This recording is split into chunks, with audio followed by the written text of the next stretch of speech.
அனைவருக்கும் வணக்கம். படைத்தலைவனுடைய ஆடியோ ரிலீஸுக்கு இங்கு வந்திருக்கும் பத்திரிகை சகோதரர்களுக்கும் யூடியூப் சேனலை சேர்ந்த அனைத்து சகோதரர்களுக்கும் எங்கள் உயிரில் கலந்த தேசிய முற்போக்கு திராவிட கழகத்தினுடைய அனைத்து நிர்வாகிகளுக்கும் மகளிர் அணி சகோதரிகளுக்கும் மேடையிலே வீற்றிருக்கும் கேப்டனுடைய திரைப்படங்களை டைரக்ட் செய்த மூத்த சகோதரர் கஸ்தூரி ராஜா அவர்களுக்கும், ரமணா படத்தை டைரக்ட் செய்த முருகதாஸ் அவர்களுக்கும், வீரம் விளஞ்சமன் அவர் யாருன்னா கஸ்தூரி ராஜா சார், இங்கே சிவா சார் இருக்காரு. கேப்டனின் தம்பியாக பல ஆண்டு காலம் வாழ்ந்தவர் சிவா. என்னுடைய அன்பு சகோதரர் சுதீஷ் அவர்களுக்கும், இந்த படைத்தலைவனில் யாரெல்லாம் உழைத்தீர்களோ அனைத்து ப்ரொடியூசர்ஸ்க்கும், எஸ்பெஷலி கேமராமேன் அவர்களுக்கும், இந்த படத்தினுடைய ஹீரோயின் அவர்களுக்கும், அவரது தாயார் அவர்களுக்கும், இந்த படத்தினுடைய டைரக்டர் அன்பு அவர்களுக்கும், இந்த மேடையிலே வீற்றிருக்கும் என்னுடைய 2 புதல்வர்களுக்கும் கேப்டன் சார்பாகவும் உங்கள் அனைவரின் சார்பாகவும் என்னுடைய பணிவான வணக்கங்களை தெரிவிச்சுக்கிறேன். தேர்தலில் அரசியல் மேடைகளில் நான் பேசியதை நீங்கள் எல்லாரும் பார்த்துருப்பீங்க.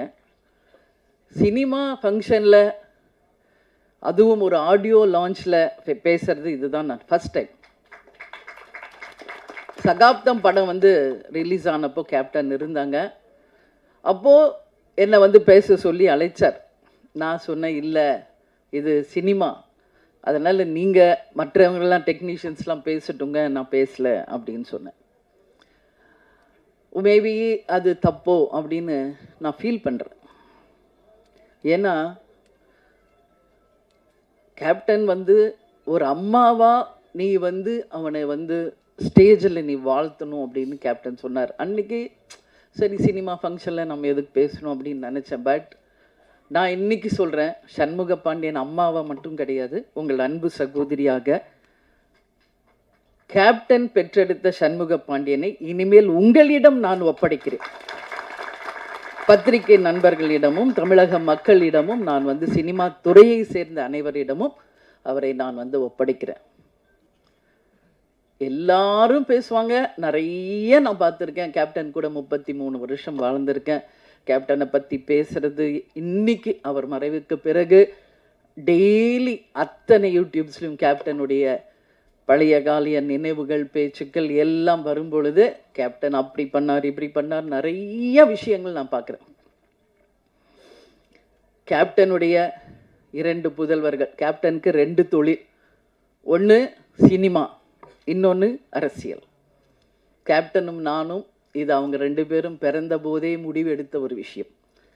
அப்பாவின் பாதையில், சிங்கப்பாதையில் விஜய் பிரபாகர் அவர்களும், யானை பாதையில் இளையவர் சண்முக பாண்டியன் அவர்களும் அவங்க அப்பாவுடைய கனவு லட்சியத்தை நிச்சயமாக வென்றெடுப்பார்கள் என்பதில் ஒரு அம்மாவை எனக்கு எந்த டவுட்டுமே கிடையாது. ஏன்னா கேப்டன் நானும் அவங்கள அப்படி தான் வளர்த்துருக்கோம். கேப்டன் சொல்லுவார், சொல்லி சொல்லி வளர்ப்பார். பிரபாவை அண்ணான் தான் சொல்லணும், தம்பி. அது மட்டும் என்னைக்கு கடைசி வரைக்கும் அவர் ஒத்துக்கல. அதையும் இன்னைக்கு வரைக்கும் சண்முக பாண்டியன் அதை கரெக்டாக கீப் அப் பண்ணுறாரு. ஏன்னா அந்த பாண்டிங், அந்த ரெஸ்பெக்ட், அது இருந்தால் தான் நம்ம வாழ்க்கையில் ஒற்றுமையாக பல சாதனைகளை செய்ய முடியும் என்பதில் கேப்டன் உறுதியாக இருந்தார். அதையே பிள்ளைகளுக்கும் நாங்கள் சொல்லி கொடுத்து அவங்கள வளர்த்துருக்கோம். நீங்கள் எல்லாரும் சொன்னீங்க, டவுன் டு எர்த்தாக இருக்காங்க, அப்பா மாதிரியே உதவி செய்கிறாங்க, எல்லாரோடையும் சகஜமாக பழகுறாங்க அப்படின்னு. இன்னைக்கு இல்லை, இன்னும் எத்தனை ஆண்டு காலம் ஆனாலும், உச்ச நட்சத்திரமாக சண்முக பாண்டியன் அவர்கள் வந்தாலும், இன்னைக்கு எப்படி உங்கள் அத்தனை பேரிடமும் எளிமையோடும் உங்கள் அன்பு சகோதரர் போல டவுன் டு எர்த்தாக இருக்காரோ அப்படி தான் இருப்பார். ஏன்னா சின்ன கை குழந்தை கேப்டன் மேக்கப் போடுவார். 6 மணிக்கெல்லாம் கேப்டன் கிளம்புவார். உங்களுக்கு எல்லாருக்கும் தெரியும். 9 o'clock வித் மேக்கப் ஷூட்டிங்கில் இருக்கணும்னா 6 o'clock இறங்கி கீழே வந்துடும் எங்கள் ரூம் மேலே. கை குழந்தை அவனை தூக்கிட்டு நானும் கீழே வந்துடுவேன். ஏன்னா அவருக்கு நான் டிஃபன் கொடுக்கணும், அவருக்கு வேண்டிய எல்லாம் செய்யணும்னு. அப்படியே பார்த்துக்கிட்டு இருப்பான் அவங்க அப்பாவை. அப்போ ரொம்ப கை குழந்தை அழுவான் ரொம்ப ஜாஸ்தி. எதுக்கு இவன் அழுகிறான்? மூக்கில் லைட்டாக அப்புறம் ஒழுகும் அவருக்கு. கிளம்புவார் ஷூட்டிங்க்கு. நான் சொல்கிறேன், அதெல்லாம் எனக்கு நினச்சா எந்த சங்கோச்சமும் கிடையாது. மூக்கில் ஒழுங்கும், மேக்கப் போட்டிருப்பார், ட்ரெஸ் போட்டிருப்பார். வண்டி ஏற போகும்போது அப்படியே வந்து தாவான். அப்படியே அழகாக அந்த மூக்கை தொடச்சி விட்டு கண்ணை தொடச்சி விட்டு ஒரு முத்தம் கொடுத்துட்டு தான் போவார். அதே மாதிரி தான் விஜய் பிரபாகர். ஏன் அதை சொல்கிறேன்னா, ஒரு அப்பாவாக அவ்வளோ ஒரு ஆசையாக பிள்ளைகளை வளர்த்தார் கேப்டன். இன்றைக்கி 2 பேரும் இன்றைக்கி அவங்க அப்பா இல்லாததை ரொம்ப ரொம்ப ரொம்ப மிஸ் பண்ணுறாங்க. இங்கே கேப்டன் இல்லைன்னு நான் நினைக்கவே இல்லை. இங்கே தான் இருக்கார் கேப்டன். இந்த ஆடியோ ஷோவில் இன்றைக்கி ஆடியோ லான்ச்லேயும் இங்கே தான் கேப்டன் இருக்கார், நம்மோட தான் இருக்கார். அதில் எனக்கு எந்த மாற்று கருத்துமே கிடையாது. இந்த இடத்தில் கேப்டன் இருந்து அவருடைய நல்லாசியுடன் அவருடைய வாழ்த்துக்களுடன் தான் இந்த ஆடியோ லான்ச் நடந்துக்கிட்டு இருக்கு. அதில் எந்த மாற்று கருத்துமே இல்லை. அதே மாதிரி சண்முக பாண்டியனை பார்த்தீங்கன்னா ஒரு டென்ஷன் இருக்கும் ஏதாவது வாழ்க்கையில். ஆனால் அவனை அறியாமல் ஃபோனில் ரொம்ப சிரித்து பேசிக்கிட்டு இருந்தாலே நான் கேட்பேன், யார் அன்பு கூட பேசிக்கிட்டு இருக்கியா அப்படிமே. ஏன்னா அந்த அளவு டைரக்டருக்கும் அவருக்கும் அப்படி ஒரு பாண்டிங். அவரோட ஸ்ட்ரெஸ் பிளஸ்டர் வந்து சண்முகா வந்து மனசு விட்டு பேசுறது யாருன்னா அன்பு. ஸோ அந்தளவு வந்து அவங்க 2 பேருடைய புரிதல் இருக்குது. இப்போது அடுத்த படம் டைரக்டர் எங்கள் அம்மா உங்களுடைய பெரிய ஃபேன் சார். ஊதா கலரு ரிப்பன் அப்படின்னு போட்டாலே போதும். எங்கள் அம்மா 85 வயசு, இன்றைக்கும் எந்திரிச்சு உட்காந்து பார்ப்பாங்க. நான் இதை சார் வந்து கதை சொல்ல வரும்போது வீட்டுக்கு வரும்போதே நான் சொல்லியிருக்கேன். அதே மாதிரி தான் சசிகுமார் சார், அவரும் வீட்டுக்கு கதை சொல்ல வரும்போது அவருடைய அந்த டவுன் டு எர்த் அங்கே பார்த்தேன் வீட்டில். சசிகுமார் சார், நீங்கள் சொல்லியிருக்கீங்க குற்ற பரம்பரை நிச்சயமாக வரும் அப்படின்னு நான் உறுதியாக நம்புகிறேன். ஹாட் ஸ்டார் மூலியமாக வருதோ இல்லையோ, அது வெப் சீரீஸாக வருதோ இல்லையோ, அதை ஒரு திரைப்படமாக நாம் அனைவரும் சேர்ந்து நிச்சயம் எடுப்போம்ன்றதை இந்த ஸ்டேஜில் உங்களுக்கு நான் உறுதியளிக்கிறேன். உங்களுடைய படம் மிகப்பெரிய வெற்றி அடைஞ்சிருக்கு. அதுக்கு உங்களுக்கு நான் வாழ்த்துக்களை சொல்கிறேன். அதே மாதிரி தான் நம்மளுடைய ரமணா டைரக்டர், அவருடைய திருமணத்துக்கு போயிட்டு வந்து தான் கட்சியே ஆரம்பிச்சு. அதனால் எல்லாருமே கேப்டனோட பாண்டிங் தான். இதில் யாருமே கேப்டன் உடைய அந்த நட்பு இல்லாமல் யாருமே கிடையாது என்பது உங்கள் எல்லாருக்குமே தெரியும்.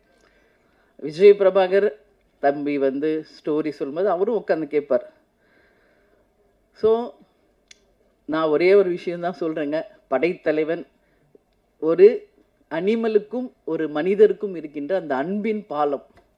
ஒவ்வொரு வீட்லேயும் நம்ம டாக் வளர்க்குறோம், பெட் அனிமல்ஸ் இருக்குது. வீட்டில் எப்போவுமே கேப்டனும் சரி, நானும் சரி, பிரபாஷமும் எல்லாமே ஒரு பெட் லவர்ஸ். நம்ம வீட்டில் எவ்வளோ டாக்ஸ் இருக்குன்றது உலகத்துக்கு தெரியும். அவங்க அன்பாக வளர்க்குற கிளி எத்தனை இருக்குன்றது உங்களுக்கு தெரியும். மீன் இருக்குது. அதே மாதிரி சண்முக பாண்டியனுக்கு ஒரு லக்கு, மதுரை ஃபஸ்ட்டு சகாப்தம் பண்ணார். அவங்க மாமா ப்ரொடியூசராக இருந்து வல்லர் அவர் சுதீஷ் எடுத்தது. அடுத்தது மதுரை வீரன். அதில் பார்த்தா ஒரு ஜல்லிக்கட்டு காலை. இதில் எப்படி வந்து தம்பி எப்படி யானையோடையே பழகிறாரோ அது மாதிரி அந்த ஜல்லிக்கட்டு காளையோடையே அவ்வளோ ஒரு பாண்டிங்காக தம்பி பழகியிருக்கார். அப்போது அம்மா நம்மளும் ஒரு ஜல்லிக்கட்டு காளையை வாங்கணும், வளர்க்கணும். அவங்க கேட்டால் நான் நோவே சொல்ல மாட்டேன். கேப்டன் கேட்டாலும் நான் நோ சொல்ல மாட்டேன், பசங்க கேட்டாலும் நான் நோ சொல்ல மாட்டேன். ஏன்னா யாரெல்லாம் ஒருவர் பெட் லவர்ஸாக இருக்காங்களோ அவங்க அத்தனை பேரும் நல்லவர்களாக தான் இருப்பாங்க.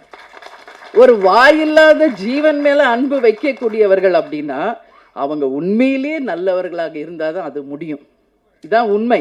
இதில் எந்த மாற்று கருத்துமே இல்லை.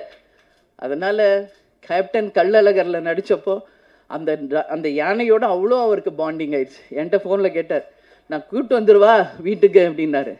தாராளமாக உங்களுக்கு பிடிச்சா கூப்பிட்டு வாங்க, பட் நம்ம வீடு சின்ன வீடு, உங்களுக்கு எல்லாருக்கும் தெரியும். ஒரு கிரவுண்டு வீடு, அதில் எப்படிங்க நீ யானையை நம்ம வச்சுருக்கிறதுன்னு. ஆனால் அதே தான் சண்முக பாண்டியன் படைத்தலைவனில் நடிச்சுட்டு 5 யானை, அதில் வந்து மணியன் அவருக்கு ரொம்ப ஃப்ரெண்டு. இன்னொரு யானை பேர் பிரேமாவா ஏதோ சொல்லி புஜ்ஜியா அது சொல்லுவார். அது எல்லாமே எனக்கு ஃப்ரெண்ட்ஸ் ஆயிடுச்சுமா, நீங்கள் எஸ் சொன்னால் நான் கூப்பிட்டு வந்துடுறேன் ஏதாவது ஒரு யானையான்னு. நான் இது வரைக்கும் சொல்லலை, இப்போ சொல்கிறேன். சண்முக பாண்டியனுக்கும் என் கேப்டனுக்கும் சொல்கிறேன், உறுதியாக ஒரு யானை நம்ம வாங்குவோம். அதே நீங்கள் எப்படி நீங்கள் டாக்ஸை வளர்க்குறீங்களோ அது மாதிரி நீங்கள் வளர்க்கணும். ஏன்னா அது அவருடைய விருப்பம், சண்முகாவுடைய விருப்பம். இன்றைக்கி அதை நான் ஒரு விநாயகருடைய அடையாளமாக தான் பார்க்குறேன். முருகர் எப்பயுமே அண்ணன் கணேஷாவை கும்பிட்டுட்டு தான் எந்த ஒரு விஷயத்தையும் தொடங்குவார். அதே மாதிரி தான் இவங்களும், சண்முகாவும் விஜய் பிரபாகர் கிட்ட சொல்லி அந்த அன்போடு அவர்கிட்ட பிளெஸிங் வாங்கி தான் கிளம்புவார். அந்த மாதிரி ஒரு அன்பு அவங்களுக்குள்ள சின்ன வயசுலேருந்தே இருக்குது. அதனால் நிச்சயமாக இந்த படம் மிகப்பெரிய வெற்றி படமாக மாறும். அன்பு சொல்கிற எவ்வளோ ஸ்ட்ரகிள்ஸ் இந்த மூவி ரிலீஸ் ஆக எனக்கு தெரியும். பொங்கல் வெளியீடுன்னு போட்டாங்க, நான் அப்போ கூட சொன்னேன் விரைவில் போடுங்கன்னு. இல்லை கண்டிப்பாக வந்துடலாம் மேடம்னார். சரி உங்கள் நம்பிக்கை. அதுக்கப்புறம் என்னெல்லாம் நடந்தது என்பது எல்லாருக்கும் தெரியும். ஒரு திரைப்படம் எடுத்து முடித்து அதை ரிலீஸ் பண்ணுவதற்கு எல்லாரும் சப்போர்ட் பண்ணுங்க. கேப்டன் எத்தனை பேருக்கு எவ்வளோ சப்போர்ட் பண்ணியிருக்காரு, எவ்வளோ திரைப்படங்களுக்கு சப்போர்ட் பண்ணியிருக்காரு, எத்தனை டெக்னீஷியன்ஸுக்கு சப்போர்ட் பண்ணியிருக்காரு. ஒரு படம் ரிலீஸ் ஆனதான் அதை நம்பி வாழ்கின்ற அத்தனை ஆயிரம் குடும்பங்கள் நல்லா இருக்கும். அதில் எந்த மாற்று கருத்துமே கிடையாது. சினிமா நல்லா இருந்தால் அதை நம்பி இருக்கிற ஆயிரக்கணக்கான மக்கள் நல்லா இருப்பாங்க. அதில் நாங்கள் உறுதியாக இருக்கோம். கேப்டன் கூடயே இருந்து சினிமானா என்ன என்பது நாங்கள் நல்லா உணர்ந்திருக்கோம். நிச்சயமாக கேப்டன் விட்டுட்டு சென்ற அந்த இடத்தை அரசியலில் விஜய் பிரபாகரும், சினிமா துறையில் சண்முக பாண்டியனும் கேப்டன் மாதிரி இருந்து நிச்சயமாக அனைவருக்கும் அதே மாதிரி இருப்பாங்க என்பதில் எந்த மாற்று கருத்தும் யாருக்கும் வேண்டாம். எனவே நிச்சயமாக இந்த படம் மிகப்பெரிய வெற்றி படமாக அமைய வேண்டும் என்று கேட்டுக்கொண்டு, கேப்டனுடைய ஆசீர்வாதத்தாலும் இங்கு வந்திருக்கின்ற அனைத்து நல்ல ஒழுங்கலினுடைய ஆசீர்வாதத்தோடும் படைத்தலைவன் மிகப்பெரிய ஒரு வெற்றி படமாக அமையணும் சொல்லி கேப்டனையும் கடவுளையும் நான் வேண்டிக்கிறேன். மீண்டும் மாபெரும் ஒரு வெற்றி விழாவில் உங்களை சந்திப்பேன் என்று கூறி உங்களிடமிருந்து விடைபெறுகிறேன். நன்றி, வணக்கம். வந்திருக்க ப்ரெஸ் சேனல், யூடியூப் நண்பர்கள் எல்லாருக்கும் வணக்கம். கட்சிக்காரங்க எல்லாருக்கும் வணக்கம். இந்த படம் எனக்கு ரொம்ப ஸ்பெஷலான படம். எனக்கு ரொம்ப க்ளோஸான படம். ஏன்னா அப்பா இருக்கும் போது அப்பா கதை கேட்டு ஓகே பண்ண படம் இது. அதே மாதிரி அப்பாவோட பிறந்த நாள் அன்னைக்கு இந்த படத்தோட ஃபர்ஸ்ட் கிளிம்ஸ் ரிலீஸ் பண்ணுறோம். அப்பா இருக்கும் போதே நீங்கள் ட்ரெய்லரில் பார்த்த அந்த 2 ஃபைட் சீக்வன்ஸையும் அப்பா ஃபுல்லாக பார்த்துருக்காரு. அப்பா நல்லா வந்திருக்குன்னு அவர் வாயால் சொன்னார். அதனால் எனக்கு இது ரொம்ப க்ளோஸ் டு மை ஹார்ட். அதே மாதிரி அன்பு பிரதர் எனக்கு டே 1 என்ன கதை சொல்லி இது இப்படி தான் பிரதர் வரும், இது இந்த மாதிரி தான் அவுட்புட் என்ன வரும்னு சொன்னாரோ அதை அப்படியே எக்ஸாக்டாக கொடுத்துருக்காரு. So thank you brother. Cameraman sir ரொம்ப அருமையான ஒர்க் பண்ணியிருக்காரு. எனக்கு இந்த செட்டில் ஒரு ஒரு ஒரு பயமோ இல்லை நான் பண்ணுறது சரியோ தப்போ இல்லை யாரோ ஏதோ தப்பாக பேசிடுவாங்களோன்னு எனக்கு எந்த ஒரு கில்ட் ஃபீலோ ஒரு தப்பான ஃபீலோ கேமராமேன் சைடாக இருக்கட்டும் இல்லை டைரக்ஷன் சைடாக இருக்கட்டும் எங்கேயுமே எனக்கு கொடுக்கல. ரொம்ப கம்ஃபர்டபுளாக என்னை வச்சு அவ்வளோ அருமையாக என்கிட்டருந்து வேலை வாங்கியிருக்காங்க. யானை என்னோட படத்தில் என்னோட நண்பன் மணியன். நானும் அதுவும் நீங்கள் எல்லோரும் நினச்சிருக்கலாம் இந்த மாதிரி யானை கூட ஒரு 20 நாள் 30 நாள் ப்ராக்டிஸ் எடுத்து இது பண்ணலான்ட்டு. ஆனால் என் டைரக்டர் சார் அதெல்லாம் உடலை. ஃபஸ்ட் டே பூஜை நடந்து முடிஞ்ச 2வது நாள் பிரதர் இன்றைக்கி உங்களுக்கு ஃபைட் சீன்னாரு. நானும் சரி ஓகே ஃபைட்டு தானேன்ட்டு போய் பார்த்தா 5 யானையை நிற்க வச்சுருக்காரு. நான் கூட ஏதோ விளையாட்டுக்கு சொன்னார், இல்லை பிரதர் நீங்கள் யானை கீழே வரணும் ஒருத்தர் அடிக்கணும்னு. சரி பிரதர் சும்மா விளையாட்டுக்கு தானே ஏதோ சரின்னு விட்டேன். பார்த்தா நிஜமாலே ஃப்ரேம் அதுக்கு தான் வச்சுட்டு இருந்தாங்க. ஸோ அங்கே நான் யானைக்கிட்ட நான் பழக ஆரம்பித்தேன். அதுதான் எனக்கு டே 1. அப்போ தான் நானும் ஃபஸ்ட் டைம் யானையை பார்க்குறேன். அங்கே தான் பழக ஆரம்பித்தேன். அப்போ எனக்கு அப்பா சொன்னது ஒன்று ரொம்ப நல்ல ஞாபகம் வந்துச்சு. அப்பா கள்ளழகரில் யானை கூட இருக்கும்போது அவர் தான் டெய்லி சாப்பாடு ஊட்டி விடுவார். அப்பா அது கூட ஃபுட்பால் விளையாடுவாருன்னு சொன்னார். சரி நம்மளும் பண்ணி பார்ப்போன்ட்டு அதுக்கு ஸ்வீட்டு பழம் டெய்லி அதுக்கு சாப்பாடு ஊட்டி விட ஆரம்பித்தேன். அப்போ சொல்லுவார் என்கிட்ட, இந்த மாதிரி யானை ரொம்ப பாசமானது, நீ அதை விட்டு உன்கிட்ட ஒன்ஸ் அட்டாச்ட் ஆயிருச்சுன்னா அதை நீ விட்டு பிரிஞ்சால் ரொம்ப கஷ்டப்படும் அது அப்படின்னாரு. நான் அது அப்போ எனக்கு தெரியாது. இங்கே நான் ஒரு யானையோட நடிக்கும் போது தான் அது எனக்கு தெரிஞ்சுது. ஃபர்ஸ்ட் ஷெட்யூல் முடிச்சுட்டு போகும்போது யானை 2 நாள் சிக்காச்சு. நாங்கள் திருப்பி அடுத்த ஷெட்யூல் வரும்போது அதுக்கு என்ன ஞாபகம் இருக்குமோ இருக்காதோன்னு எனக்கு ஒரு டவுட் இருந்தது. ஆனால் அது என்னை பார்த்தோன்னே ஓடி வந்து என்கிட்ட நின்று டான்ஸ் ஆட ஆரம்பிச்சது. ஸோ அந்த பாண்ட் எனக்கும் அந்த யானைக்கும் ரொம்ப நல்லா கிரியேட் ஆச்சு. முருகதாஸ் சார் சொன்னார், எங்கேயோ படித்தேன், அப்பா இந்த மாதிரி முடிஞ்சால் யானையை வாங்கிட்டு வரலான்னு சொன்னாருன்ட்டு. அதே தான் நானும் என் டைரக்டர்கிட்ட கேட்டேன், தமிழ்நாட்டில் அலோவ் பண்ணாங்கன்னா சொல்லுங்கள், நான் மணியனை கையோடு கூப்பிட்டுட்டு போகிறேன் அப்படின்னேன். நீங்கள் படத்தில் பார்த்தா தெரியும், எனக்கும் அந்த யானைக்கும் உள்ள பாண்ட் வந்து ரொம்ப உண்மையாக க்ளோஸாக இருக்கும். படைத்தலைவன் வந்து நீங்கள் மற்ற எந்த படத்தோடையும் நீங்கள் கம்பேர் பண்ண முடியாது. கும்கி கூடயோ மற்ற எந்த படத்தோடையும் கம்பேர் பண்ண முடியாது. இது கம்ப்ளீட்டாக ஒரு டிஃப்ரெண்ட்டான கதை. ஒரு யானைக்கும் ஒரு அதோட ஃப்ரெண்டுக்கும் இருக்கிற கதை. இது நீங்கள் வந்து எல்லாருமே எப்படி நீங்கள் ரிலேட் பண்ண முடியும்னா, உங்கள் எல்லாருக்கு வீட்லேயும் ஒரு நாய்க்குட்டி இருக்கலாம், ஒரு பூனை இருக்கலாம். அதுக்கு ஒரு பிரச்சனைனா நீங்கள் எப்படி ஃபீல் பண்ணுவீங்க, அதே தான் எனக்கு ஏன் யானை இந்த படத்தில். ஸோ இது எல்லாருக்குமே நல்லா ரிலேட் ஆகும். எல்லாரும் என்னை இந்த மாதிரி அப்பாவை பார்த்த மாதிரி இருக்குன்றாங்க. எனக்கு அது தெரியல. நான் முடிஞ்ச அளவுக்கு என்னோடய பெஸ்ட் இந்த படத்தில் கொடுத்துருக்கேன். இன்னும் பெட்டராக பண்ணிகிட்டே வருவேன், இன்னும் பெட்டர் ஆகிட்டே வருவேன் கண்டிப்பாக. அதே மாதிரி சசிகுமார் சாருக்கு தான் சொன்னார், நான் அவர் இதில் தான் ஃபஸ்ட்டு பண்ணேன்ட்டு. இந்த படத்தில் வந்து கேமரா முன்னாடி ஒரு பயம் இல்லாமல் நடிக்கிறதுக்கு ஒரு காரணம் சசிகுமார் சார் தான். ஏன்னா நான் ஒரு 10 வருஷம் கழித்து நான் திருப்பி ஒரு கேமரா முன்னாடி வந்து நிற்கிறேன், ஒரு படம் பண்ணுறேன் அப்படின்னும் போது யாராக இருந்தாலும் ஒரு கேமரா முன்னாடி அத்தனை பேர் முன்னாடி நடிக்கணுன்றது அப்போ வந்து ஒரு பயம் இருக்கும். அது எனக்கு கம்ப்ளீட்டாக எதுவுமே இல்லாமல் அன்றைக்கி ஒரு 4 நாள் ஷூட் எடுத்தார். அவர் கொடுத்த கான்ஃபிடென்ட்னால தான் எனக்கு இந்த படம் நல்லா ஃப்ரீயாக பண்ண முடிஞ்சுது. அதனால தான் எனக்கு பொன்ராம் சாரோட படமும் ஒரு இது இல்லாமல் பண்ண முடிஞ்சுது. அதே மாதிரி பொன்ராம் சாரோட படத்துலையும் நான் இப்போ ஒர்க் பண்ணிகிட்டு இருக்கிறது வந்து அவரையும் என்னை ரொம்ப நல்லா கம்ஃபர்டபுளாக வச்சுக்கிட்டாரு. இப்போ நான் எப்படி இவரை பிரதர்ன்றோன்னா நான் அவரை சாருன்னுவேன். ஆனால் அங்கேயும் நாங்கள் வந்து இப்போ அவர் வருத்தப்படாத வாலிபர் சங்கம் எப்படி எடுத்தாரோ அதை சொல்லிட்டு இருந்தார். இந்த மாதிரி நாங்கள் எல்லாம் ஒன்றா உட்காந்து தான் பேசி காமெடி கிரியேட் பண்ணுவோம், நாங்கள் அப்படி தான் நாங்கள் இது பண்ணுவோம், நீங்களும் பழகிடுவீங்க அப்படின்னாரு. நிஜமாலே அதே மாதிரி தான் போச்சு. இன்னும் அந்த மாதிரி தான் போயிட்டுருக்கு. ஸோ நாங்கள் ஒரு காமெடி சீக்வன்ஸ் எடுத்தாலும் சரி, ஃபைட் எடுத்தாலும் சரி, மொத்த ஆர்டிஸ்ட் பொன்ராம் சார் எல்லாம் ஒன்றா உட்காந்து ஒரு சீனை பேசிட்டு தான் பண்ணுவோம். So thank you sir. Murugadoss sir, நீங்கள் சொன்னீங்க கேப்டன் பிரபாகரன் நீங்கள் நிறையா ரிப்பீட் ஆடியன்ஸாக நீங்கள் போய் பார்த்தீங்கன்ட்டு. நான் அப்படி பார்த்த படம் வந்து ரமணா சார். ஸோ அது எனக்கு ரொம்ப பிடிச்ச படம். நீங்கள் ரமணா 2 என்னை வச்சு எடுக்கணுன்றீங்க. Thank you so much. It means a lot to me sir. ஏன்னா என்னோட ஒன் ஆஃப் த ஃபேவரட். நான் ரமணா நான் அம்மா கிட்ட கூட சொல்லியிருக்கேன். இந்த மாதிரி நிறையா இன்டர்வியூஸ்லையும் கேட்டிருக்காங்க, உனக்கு ரீமேக் பண்ணணுன்னா எந்த 2 படம் இல்லை எந்த இது படம்னா எனக்கு ஃபஸ்ட்டு சத்ரியன்வேன், அதுக்கு அடுத்து எனக்கு ரமணா தான். So thank you so much sir. அனைவருக்கும் வணக்கம். இந்த இடத்துல நான் வந்து ஒரு ஆட் மேன் அவுட்டாக இருக்கிற மாதிரி எனக்கு இருக்குது. ஏன்னா மாமாவும் சரி ப்ரொடியூசராக இருந்து அரசியலுக்கு வந்திருக்காங்க, அம்மாவும் சரி சின்ன வயசுலேருந்து சின்ன வயசுல கல்யாணத்து ஆரம்பத்துலேருந்து அப்பாவோட பல கதைகள் கேட்டிருக்காங்க, எல்லாத்துலேயும் இருந்து அரசியலுக்கு வந்தாங்க. ஆனால் நான் எந்த விஷயமும் இல்லாமல் கேப்டனை மட்டுமே பார்த்து ஒரு ரசிகராக, கேப்டன் எப்படி எங்கள் அப்பாவை தாண்டி ஒரு ரசிகராக சின்ன வயசுல நான் அப்பாவை நான் பார்த்துட்டு இருப்பேன். இந்த வாட்டி என்னை ஒரு சினிமா மேடைக்கு கூப்பிட்டு பேச வைக்கும்போது உண்மையிலேயே எனக்கு கொஞ்சம் வெக்கமாக இருக்குது, ஷையாக இருக்குது. நீங்கள் இங்கே இருக்கணுமா நான் அப்படின்ட்டு எனக்கு இருக்குது.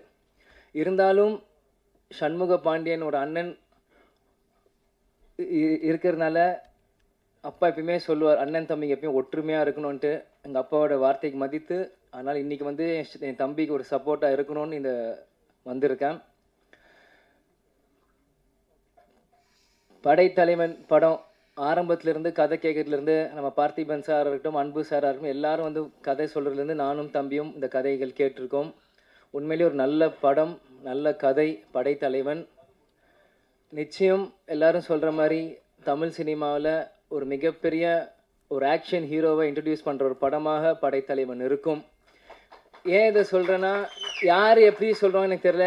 நான் எப்பயுமே சொல்லுவேன் எல்லா மேடையிலையும், எங்கள் அப்பாவோட ஃபஸ்ட்டு ஃபேன் நான் தான் அப்படின்றத தான். கேப்டன் பிரபாகர் அப்போ இருக்கும், இந்த விஜய பிரபாகர் பிறந்தேன். அதனால் எப்பயுமே நான் ஃபஸ்ட்டு ரசிகர் அப்பாவுக்கு நான் தான் சொல்லுவேன். அதே மாதிரி ஷம்முக்கும் ஒரு ஃபஸ்ட்டு ரசிகராக நான் தான் சொல்லுவேன். ஏன்னா அவன் பண்ண சகாப்தமாக இருக்கட்டும், மதுரை வீரனாக இருக்கட்டும், இப்போ பண்ண படைத்தலைவனாக இருக்கட்டும், நெக்ஸ்ட் வர கொம்பு சீவியாக இருக்கட்டும், எத்தனையோ படங்கள் பண்ணாலுமே அந்த சகாப்தம் படம் பண்ணும்போது மலேசியாவில் ஒரு ஷூட்டிங் ஷூட் பண்ணும்போது 100 ஃபீட்லேருந்து ஆக்ஷன் நாங்கள் கேப்டன் வந்து இல்லை டூப்லாம் போடலாமா என்னன்னு கேட்டுட்டு இருக்காரு. இவர் ஜம்ப் பண்ணிட்டான் மேலேருந்து. எந்த பயமும் இல்லாமல் ஒரு 19 வயசு பையனாக இருக்கும்போது எந்த ஒரு விஷயமும் இல்லாமல் அங்கேருந்து ஜம்ப் பண்ணிட்டாப்புல. ஸோ அப்போ அப்பாவுக்கே வந்து பயம் வந்துருச்சு. என்ன நீ பார்த்து குதிச்சிட்ட, நான் டூப் போடலாம் ஏதாச்சும் ரோப் கட்டலான்னு நீ பார்த்து தைரியமாக குதிச்சிட்ட அப்படின்ற போது ஷமு சொன்னாப்புல, கருப்பணிலா படத்தில் ஹெலிகாப்டர் நீங்கள் ரோப்பே இல்லாமல் தொங்கிட்டு வந்தீங்களே, அது எங்களுக்காக பண்ணும்போது உங்கள் மகன் நான் வரும்போது உங்களுக்காக நான் 100 மாடியிலும் குதிக்கிறது எனக்கு என்ன, எனக்கு எந்த அச்சமும் இல்லை, உங்களுக்குள்ள அதே ரத்தம் தான் எனக்குள்ளேயும் ஓடிட்டு இருக்கு அப்படின்னு ஷம்மு சொல்லும்போது உண்மையிலே அந்த இடத்துல நான் வேந்து பார்த்தேன். அதே மாதிரி சகாப்னு ஒவ்வொரு ஷாட்டுமே தம்பி எப்படிலாம் ஃபைட் பண்ணியிருக்கான்ட்டு எனக்கு தெரியும். கேப்டன் எங்கேயும் போல, அவர் படத்தில் நீங்கள் பாருங்கள், கேப்டன் திரையில் தெரிவார். மேடையில் இருக்கும் அந்நியார் அவர்களுக்கு வணக்கம். சுதீஷ் சார் வணக்கம். இந்த படத்தின் கதாநாயகன், எதிர்காலத்தின் நம்பிக்கை நட்சத்திரம் சண்முக பாண்டியன் அவர்களுக்கும் வணக்கம். சசி சார் வணக்கம் சார். கஸ்தூரிராஜ் சார் வணக்கம். அப்புறம் கழகத்தை தன் தோளில் சுமந்து கொண்டு வந்திருக்கும் பிரபாகரன் அவர்களுக்கும் வணக்கம். கேப்டனின் அன்பு தம்பிகள் சகோதரிகள் தமிழகம் என்றும் இருக்கும் அனைவருக்கும் எனது வணக்கத்தை தெரிவித்துக் கொள்கிறேன். கேப்டன் வந்து ரமணாவில் மட்டும் எனக்கு அறிமுகம் நினச்சிட்டு இருப்பீங்க, கிடையாது. ரமணாவுக்கு முன்னாடி எனக்கு அவர் பரிச்சயம். ரசிகனா தியேட்டரில் இருந்தது வேறு. அது உங்களை மாதிரி நானும் அவரை ரசிச்சிருக்கேன். கேப்டன் பிரபாகரன்லாம் 50-60 தடவை பார்த்துருப்பேன். டெய்லி நைட் ஷோ முடிஞ்சதுன்னா போய் உட்காந்துருவேன் அந்த தேட்டரில், திருப்பி பார்த்துட்ருப்பேன். நான் மட்டும் கிடையாது, அது மொத்தம் ஆடிட்டோரியமே ரிப்பீட். எல்லா டைலாகும் வர்றதுக்கு முன்னாடியே கிளாப் பண்ணிக்கிட்டே இருப்பாங்க. அந்த மாதிரி பார்த்துட்டு இருந்தேன். இன்னும் சொல்லப்போனால் ஒரு இன்றைக்கி நான் என்ன சொல்லுவாங்க, நீங்கள் வந்து உங்கள் படத்தில் வில்லன்லாம் ஹேண்ட்ஸமாக இருக்காங்க, வில்லன்லாம் ஹீரோவோட அழகாக இருக்காங்களே எப்படின்னு சொல்லி. ஆனால் வில்லனை வந்து ஒரு ஹேண்ட்ஸமாக ஒத்துக்கிறதுக்கு வந்து ஒரு ஹீரோவுக்கு வந்து ஒரு பெரிய நம்பிக்கை வேணும். நீங்கள் அதை யோசிச்சு பார்த்தீங்கன்னா அதெல்லாம் அந்த ட்ரெண்டில் ஆரம்பித்தவர் கேப்டன் அவர்கள் தான். கேப்டன் அவரோட வில்லன்கள்லாம் பார்த்தீங்கன்னா பயங்கர அழகாக இருப்பாங்க. அதுக்கு முன்னாடிலாம் அப்படி இருக்கவே மாட்டாங்க. அந்த ட்ரெண்ட் ஆரம்பித்தது கேப்டன் அவர்கள் தான். சத்யராஜ், சரத் சார் ஆகட்டும், இன்னும் நிறைய பேர் சொல்லிக்கிட்டே இருக்கலாம். அவரோட கம்பெனியில் அவர் அறிமுகம் செய்தவர் அவர் எவ்வளோ பெரிய இது.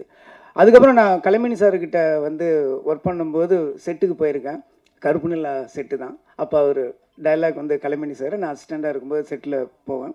ஸோ இப்போ மூலையில் இருக்கும்போது லைஃப்பில் ஃபஸ்ட் டைம் வந்து கேப்டன் நான் பார்க்குறேன். ஸோ அப்படியே பார்த்துட்டு இருக்கும்போது சும்மா சாதாரணமாக அப்படியே இருந்துகிட்டு இருப்பார். ஸோ நின்றுட்டு இருக்கும்போது என் முன்னாடி ஒரு பிளேட் வந்துச்சு, சின்ன டம்ளரில் இருந்தது. என்னன்னு பார்த்தா ஸோ மோர் அப்படின்னு நினச்சி குடிச்சு பார்த்தா ஹார்லிக்ஸ்.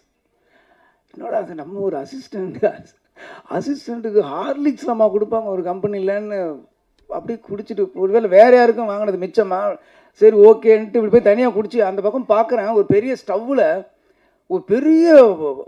ஒரு பெரிய பேரலில் வந்து ஹார்லிக்ஸை உடச்சி உள்ளே கொட்டிகிட்டு இருக்காங்க.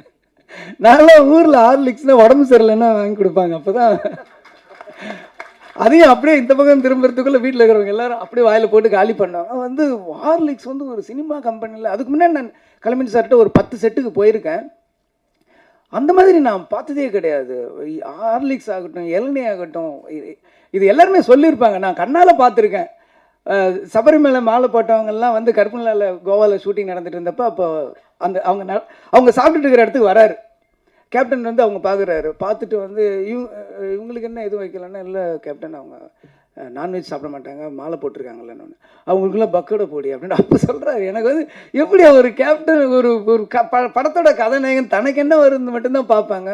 ஃபுல்லாக எல்லாருமே சாப்பிடணுன்ட்டு அந்த வயிறு நிறையணும்னு நான் நிறைய விஷயம் கண்ணால் பார்த்துருக்கேன். அந்த ராஜபாதர் ஸ்ட்ரீட்டு கூட நம்ம பாண்டி பஜாரோட பேரல் ஸ்ட்ரீட் போகும்போது அந்த கம்பெனிக்கு நான் போயிருக்கேன். போயிட்டு இருக்கும்போது வெளியில் ஒரு 500 பேர் நிற்பாங்க. எப்பயுமே ஒரு 500 பேர் இருப்பாங்க. அப்போ கேப்டன் அவர்கள் வந்து அவர் கையால் அந்த பாக்கெட்டு சாப்பாடை கொடுப்பாரு. அதை நான் பார்த்துருக்கேன் எங்கனால. இன்றைக்கி வந்து நடிகர் சங்கமாகட்டும் எவ்வளோ பேர் உருவாக்கியிருக்காரு. அவர் வீட்டிலேருந்து ஒரு பையன் வந்து நம்ம இண்டஸ்ட்ரிக்கு வந்திருக்காருன்னும் போது நம்ம வந்து 2 கையை விரித்து அவருடைய வாரி அணைச்சிக்கணும் அவரை. அது வந்து அவர் சொன்ன மாதிரி இது கேட்கறதுக்கு எனக்கு உரிமை இருக்குன்னு சொல்றாரு. என்ன செய்யறதுக்கு எங்களுக்கு கடமை இருக்குங்கிறது தான் உண்மை. அதனால பத்திரிகை நண்பர்கள் ஒரு 2-3 படத்துக்கு அவர் படங்களில் நல்லதை மட்டும் எழுதுங்க. நம்ம அதுக்கப்புறம் நம்ம ஒரு கரெக்டாக பார்த்துக்கலாம். ஆனால் அந்த ஃபஸ்ட் என்கரேஜ் பண்ண வேண்டியது உங்கள் கையில் தான் இருக்குது. இண்டஸ்ட்ரியில் இவ்வளோ பேர் என்ன மாதிரி எவ்வளோ பேர் வாழ்ந்துட்டு இருக்காங்க, எவ்வளோ பேர் எத்தனையோ வயிறுகள் இன்னமும் சாப்பிட்டுட்டு இருக்கிறதுக்கு அவர் காரணமாக இருந்திருக்காரு.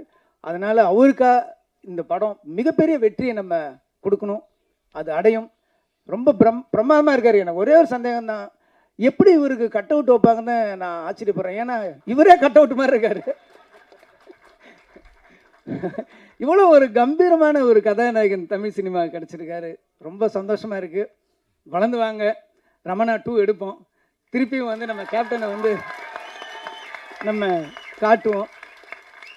இந்த படம் ரொம்ப அற்புதமாக இருக்குது. யானை வச்சு பண்ணியிருக்காரு. யானையும் ஒரு சிங்கம் நடித்த மாதிரி தான் இருந்துச்சு எனக்கு பார்க்கும்போது. கள்ளழகர்லேயும் கேப்டன் அவர்கள் வந்து யானையோட நடித்தார். அப்போ ஒரு இன்டர்வியூக்குள்ள நான் படித்த ஞாபகம் இருக்குது. நான் வந்து யானை வந்து அப்படியே ஒரு குழந்தை மாதிரி பிஹேவ் பண்ணுது, நானே ஒரு யானை வாங்கலான்னு இருக்கேன் அப்படின்னு ஏதோ ஒரு இன்டர்வியூவில் அவர் சொன்னது மாதிரி நான் படித்த ஞாபகம் இருக்குது. அவ்வளோ ஒரு அற்புதமானவர். இன்னும் சொல்லப்போனால் ரொம்ப கடினமான உழைப்பாளி. சேலத்திலேருந்து ஒரு இதுலேயும் நான் பத்திரிகையில் படித்தேன், சேலத்திலேருந்து ஊட்டிக்கு பைக்லேயே ஷூட்டிங்க்கு போனார் அப்படின்லாம் நான் படிச்சிருக்கேன். அவ்வளோ கடுமையான உழைப்பாளி. உழவன் மகன் படத்தில் வந்து ஏவிஎம் ஸ்டுடியோவில் 2 ஃப்ளோரில் வந்து ஒரு ஃப்ளோரில் வந்து ஃபைட் எடுத்துகிட்டு இருக்காங்க. ரிலீஸ் ஃபிக்ஸ் பண்ணியாச்சு. ஒரு ஃப்ளோரில் வந்து ஃபைட் எடுத்துகிட்டு இருக்காங்க, இன்னொரு ஃப்ளோரில் வந்து சாங் எடுத்துகிட்டு இருக்காங்க. ஸோ இங்கே ஒரு யூனிட், இங்கே ஒரு யூனிட் இருக்குது. இங்கே ஃபைட் பண்ணுறாரு, அங்கே போய் சாங் நடிச்சிட்டு வர்றாரு. 2 பேர் மாற்றி ஒரு 4-5 டேஸ் கூட நடித்தவங்க. ராதா இவங்க எல்லாமே மயங்கி விழுந்துட்டாங்களாம். அப்போவும் ஹார்ட் ஒர்க் பண்ண ஒரு அற்புதமான ஸோ கேப்டன் வந்து எல்லாத்துலேயுமே ஒரு 100 மார்க் வாங்கினவர். உழைப்புலையும் சரி. நீங்கள் வந்து கேப்டனை வந்து வீட்டில் பார்த்துருப்பீங்க, நாங்கள் பக்கத்தில் செட்லேயே பார்த்துருக்கோம். அவர் அளவுக்கு நீங்களும் கடினமாக உழைக்கணும். அதே அளவுக்கு புகழ் கொடுக்கறதுக்கு தமிழ் மக்களும் ரெடியாக இருக்காங்க. எல்லாரும் அவருக்கு வாழ்த்துக்களை சொல்லணும். நீங்களும் இந்த படம் மிகப்பெரிய வெற்றி அடையணும். இந்த படத்தோட இயக்குனர், ஒளிப்பதிவாளர் எல்லாருமே நல்லா பண்ணியிருக்கீங்க.